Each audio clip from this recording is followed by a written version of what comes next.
ออกเลยจบเลยบ่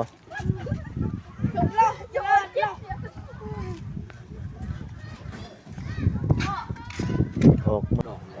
แม่นจุดหย่อมจุดโหลดเรียนโหลดมากอกคักได้นี่ปุ๊กได้นี่เนาะ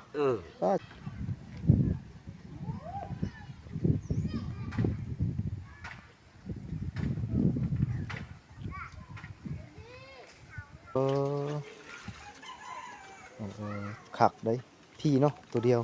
Vậy mà có bao màu phải học kỹ. บ่ทันได้ใหญ่กำลังเลี้ยงปีเดียวมันว่าเฮ็ดยังน่ะเก็บใบหญ้าโอ้เก็บใบหญ้าอันนี้คือหญ้าพี่น้องนี่เนาะนี่แหละหญ้ามันบ่ได้เล่าแล้วแม่แล้วเลยชื่ออะไรจัง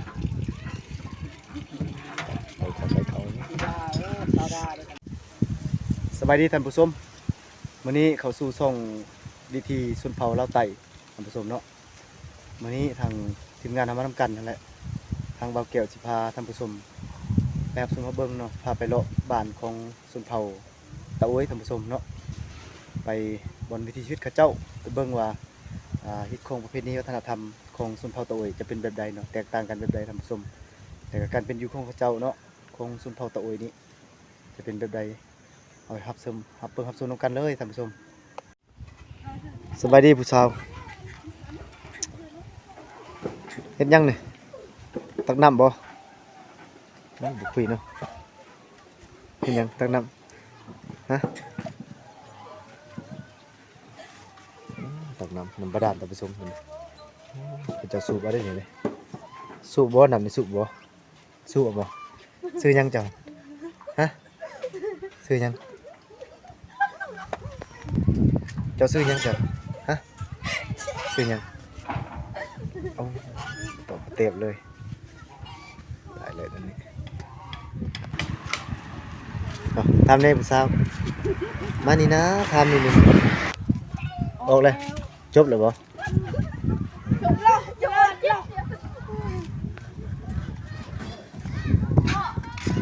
ออกมาซอยอยากพ่อแม่เนาะตักน้ำตำเขาบ้านนี้เขาเจ้าบริตำเขาบ้านนี่กอกดิบ่ได้สูบกอกเด้อบ่บ้านนี้เขาบ่สูบบ่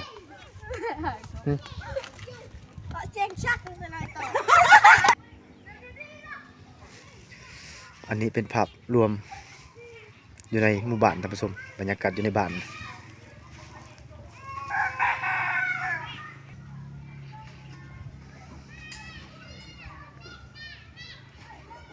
คือภาพรวมท่านผู้ชมตัวเขตนี้เขาอาศัยแบบธรรมชาติเนาะบ่ได้สู้ออกตลาดดอกเขตนี้จะหาปูหาปลาหาหน่อไม้หน่อตอกหาฟักหาหญ้ากินนั่นแหละเขตชนเผ่าตะโอ้ยท่านผู้ชมก็ถือว่าห่างจากตัวเมืองหลายหลักเด้อพี่น้องหลายกิโลเด้อเนาะ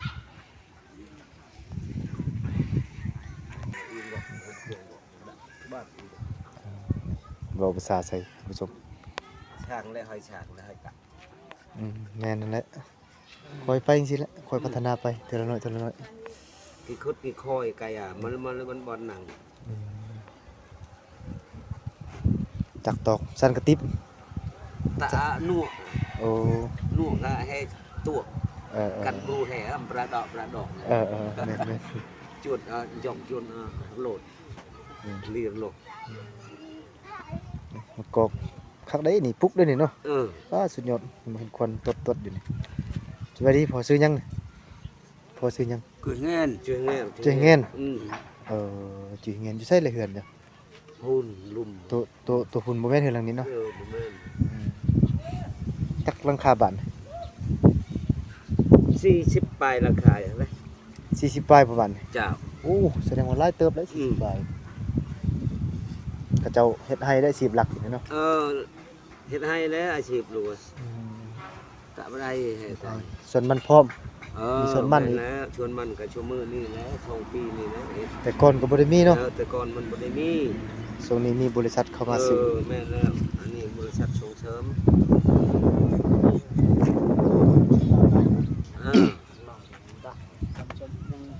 ไปทำกันอยู่ที่ชนเผ่าลาวใต้มีชนเผ่าลาวใต้เนาะอยากลงไป ากขอไปติดตามให้กำลังใจเพิ่นได้ท่านผู้ชมสบายดีพ่อ สบายดี เราตอก นี่ เราโต คือทีมงานทำมานำกันท่านผู้ชม ทอดกุ้ง คือวิธีส่งวิธีจอยชนบทลาวท่านผู้ชมทีมงานมานำกันเนาะ มีตัวเฮ็ดแล้วบ่ตัวที่เฮ็ดแล้วมีบ่ ยัง เป็นภาพบรรยากาศท่านผู้ชมอันนี้ก็คือบ้านโพเซนเนาะของชนเผ่าตะโอยชนเผ่าบลูนั่นแหละท่านผู้ชมเราก็ได้เดินทางมาฮอดนี้มื้อนี้เนาะของทีมงานพวกเรามานำกันทีมงานวิธีชนบทลาวแล้วก็จอยชนบทลาวเนาะมานำกันทีมงานแต่เฮา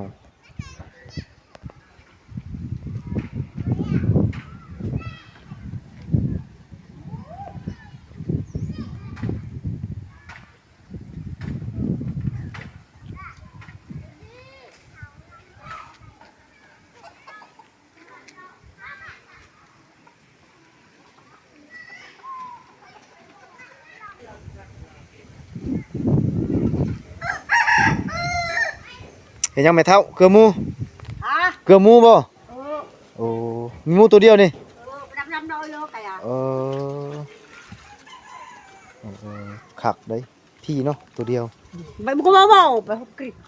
บ่ทันได้ใหญ่กำลังเลี้ยงปีเดียวมันว่า Đấy. ยังบ่ทันใหญ่ปีหน้าสิใหญ่กว่านี้ท่านผู้ชมนี่บ่เฮือนแม่เฒ่าบ่ À, นี่เฮือนแม่เฒ่าบ่นี่บ่แม่นบ่ rồi. โอ้นี่อ๋อเฮือนแม่เฒ่านี่ Dạ, thải đụng mà. Thải đụng đi nó mồi rồi. อยู่นำกันจักคนแม่เฒ่า À, อยู่นำกันจักคนอยู่เฮือนนี่ con lạ. 8 คน Ừ. โอ้บัด8 คนเนาะนี่เป็นเฮือนสันบ้านซ่องพี่น้องโอ้เดี๋ยวนี้มีหงสีแล้วเนาะบ่ได้ตำข้าวแล้วได้หงสีแล้วนี่ใส่หงสีแล้วได้บัดนี้ได้อันนี้ก็คลุกตำข้าวบ่ได้ตำแล้วบ่ข้าวนี่แม่เฒ่าใส่หงสีบ่เดี๋ยวนี้บ่ Ừ. นี่คลุกตำข้าวท่านผู้ชมนี่แบบบูหารดังเดิมบูหารนักการแต่ว่าบ่ได้ใส่แล้วใส่หงสีแล้วพี่น้องปัจจุบันนี้เขาพัฒนาขึ้นเรื่อยๆเนาะ Ừ. มีไฟมีฟ้าใส่เลยสบายบัดนี้โอ้ขักเติมเนาะแล้วแล้วว่ากลมัน Mà cùng, cùng nà. เฮือนครัวเนาะนี่เฮือนครัวนี่เฮือนครัวเขาเจ้าธรรมสมนี่คือหมู่บ้านของชนเผ่าตะโอยธรรมสมของเมืองตะโอยแขวงสารวันปันเปอร์เซ็นต์นะก็หลายหลังคาเติมเนาะ40ปลายหลังคาเฮือนหมดแล้ว Này nè, này nào. Địt là lưng.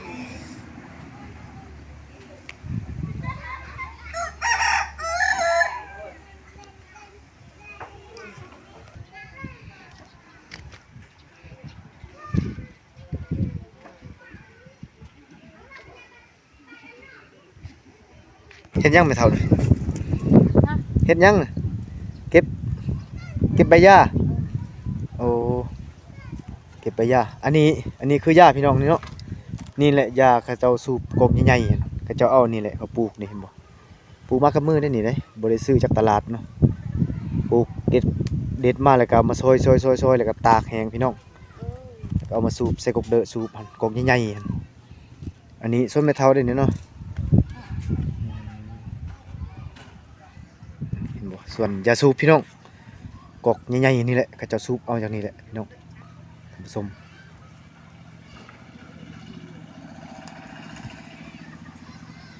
นี่แม่นเฮือนเจ้าบ่นี่บ่แม่นบ่นี่บ่เฮือนเจ้าบ่โอ้ท่านผู้ชมเราเก็บยาสูบพี่น้องเอาไปซอยแล้วก็ตากท่านผู้ชม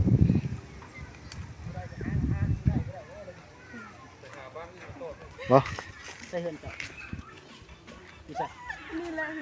นี่บ่สิยาสหัวไปใช้หลายกันเนาะ นะไทยฮุกวันหน้าเบิ่งหน้าบ่เฝ้าไปนะ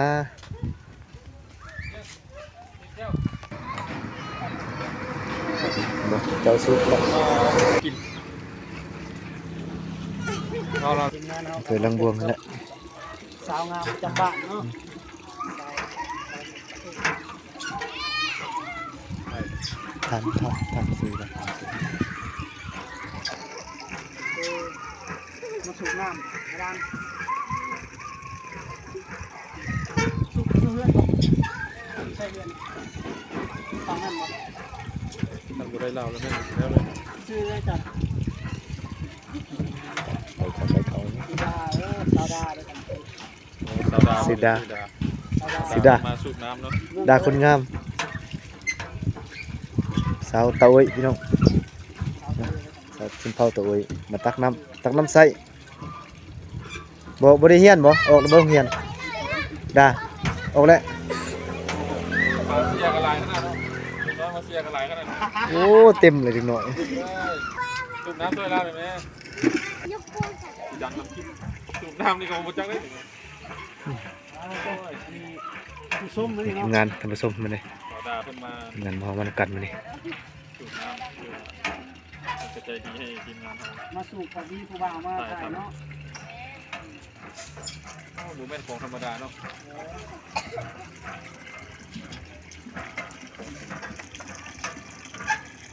สาวผู้สาวในบ้านเจ้าลายอยู่บ่สาวดาลายเนาะ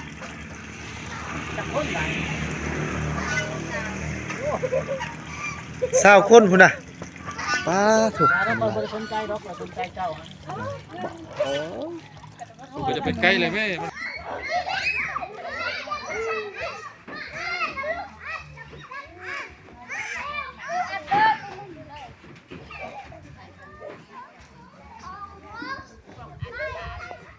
ท่านผู้ชมบรรยากาศเนาะ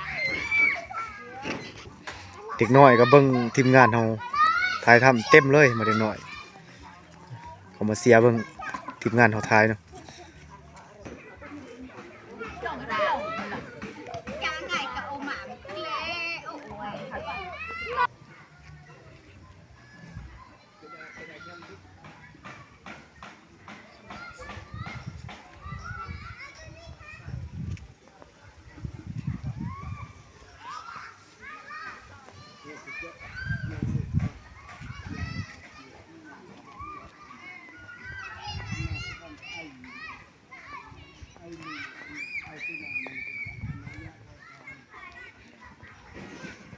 หนาวเนาะ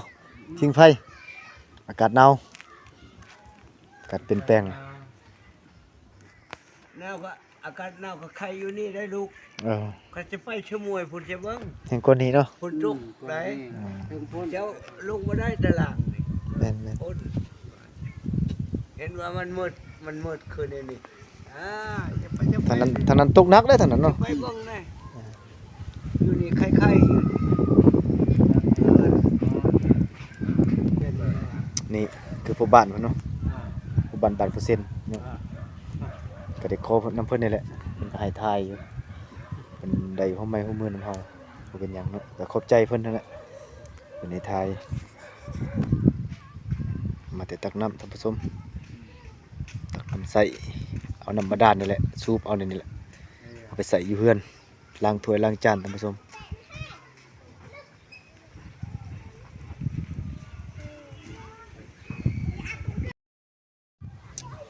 เอาละท่านผู้ชมสำหรับคลิปนี้ก็ถือว่าโอเคแล้วเนาะเพราะว่าเบาแก้วก็พาเลาะไปทั่วแล้วเนาะบ้านรวมมีแต่40ไปหลังคาเรือนเท่านั้นบ้านเปอร์เซ็นต์เนาะของเมืองตัวแข้งสารวัตรก็คือสิเบัดสำนี้เนาะจะได้เห็นแหละเป็นการจักตอกบ่หรือว่าเขาบ่ได้ตำเนาะก็บ่มีเขาเบิดในช่วงนี้ก็ยังก็ไปพบกันในคลิปใหม่อีกท่านผู้ชมเจอกันใน EP ต่อไปเนาะเรายังสิไปหลายๆบ้านทางนาพุ่นเนาะทีมงานของเรายังสิไปต่ออีกสบายดี